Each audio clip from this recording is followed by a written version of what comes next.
നാട്ടിലെ പിള്ളേർക്ക് പരിശീലനത്തിന് സ്ഥലമില്ല. അപ്പോൾ നാരായണി ചേച്ചി എന്ത് ചെയ്തെന്ന് അറിയാമോ? എൻ്റെ മുറ്റത്തിറങ്ങി കളിച്ചോടെ പിള്ളേരെ എന്ന് പറഞ്ഞു. അങ്ങനെ ഈ നാട്ടിലെ വടംവലിക്കാരെ ഒന്നിച്ച് ചേർത്ത് നിൽക്കുന്ന നാരായണി ചേച്ചിയാണത്.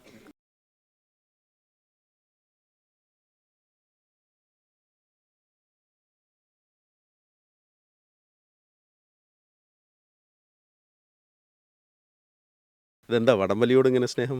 വടംവലിയോട് എന്താന്ന് പറഞ്ഞാൽ വടംവലി ദിവസം എനിക്ക് ഉറക്കില്ല. ഈ വടംവലി തീർന്നാലേ ഞാൻ ഉറങ്ങുള്ളൂ. അത്ര ഇതാണ് എനിക്ക്. എല്ലാം ആണുങ്ങൾ ഇവിടെ വീട്ടുകാരെല്ലാം ഉറങ്ങിയാലും ഞാൻ പിന്നെ മലപ്പുറത്തൊക്കെ 3 മണി കഴിയുന്നിടം വരെ വടംവലി ഉണ്ടായിരുന്നു. അതുവരെ ഞാൻ കടന്നിട്ടില്ല. പിള്ളേരെന്തായി, റിസൾട്ട് എന്തായി അറിയാതെ ടെൻഷനാണോ? അത് മുത്തപ്പനെ വിളിച്ചിരിക്കും ഞാൻ നോക്കിക്കൊണ്ട്, ഞങ്ങളെ പിള്ളേർ ജയിക്കണേന്നും പറഞ്ഞുകൊണ്ട്.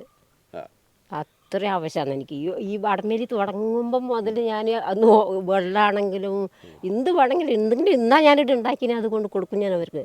3 മണി കഴിഞ്ഞു നമ്മളെ മലപ്പുറത്തൊക്കെ വടംവലി തീരുമ്പോൾ. അതുവരെ ഞാൻ ഉറങ്ങിയിട്ടില്ല. ഉറക്കം കിട്ടില്ല നമുക്ക്. എങ്ങനെ ഉറങ്ങണ്ട്? ആരാ ജയിക്കുന്നു നോക്കണ്ടേ? നമ്മളെ പണ്ട് നാട്ടിൽ ഞങ്ങളൊക്കെ കളിക്കുന്ന സമയത്ത് ഞങ്ങൾ ഏതെങ്കിലും പറമ്പിൽ കയറി കളിച്ചു കഴിഞ്ഞാൽ പറയും, ആരുടെ പറമ്പ് കയറിയെന്ന് ചോദിക്കും. ഇപ്പം നാരായണീച്ചി പറയണത്, ദേ മക്കളെ പറമ്പ് ഇവിടെ ഉണ്ട്, നിങ്ങൾ ഇവിടെ വന്ന് ഇതാക്കി വന്നു കളിച്ചു എന്ന് പറയുന്നു. അതെന്താ അങ്ങനെ? എനിക്ക് അത്ര ഇഷ്ടമായതുകൊണ്ട്. എനിക്ക് വടംവലിയോട് അത്ര ഇഷ്ടമാണ്. അതുകൊണ്ട് ഞാൻ ആണുങ്ങളാണെങ്കിൽ ആ വടംവലിക്കും പോയാനെ. അത്ര ഇഷ്ടമാണ് എനിക്ക് വടംവലിയോട്. മക്കളെയൊക്കെ വടംവലിയിലേ ഇറക്കി? ഉണ്ട്. 5 മക്കളാ? 5 മക്കളില്ല, 4 പേരെ പോകുന്നുള്ളൂ ഇപ്പോൾ വടംവലിക്ക്.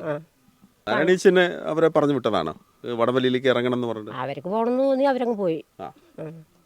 അല്ലാതെ ഞാൻ നിങ്ങൾ വടംവലിക്കാൻ പോകണമെന്ന് പറഞ്ഞതല്ല. ഇവരെ എല്ലാവരും പോകുന്ന കാണുമ്പോൾ അവർക്കും തോന്നുന്നു പോകണമെന്ന്. അങ്ങനെ വടംവലിക്കാൻ പോയി.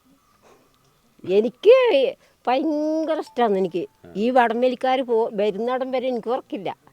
നോക്കി നിൽക്കും ഞാൻ, ആരാ ജയിക്കുന്നത് എൻ്റെ പിള്ളേർ ജയിക്കണേന്നും പറഞ്ഞുകൊണ്ട്. താറ്റിയാട്ടെ ലേഡി ഷാജി പാപ്പനാണ് കേട്ടോ.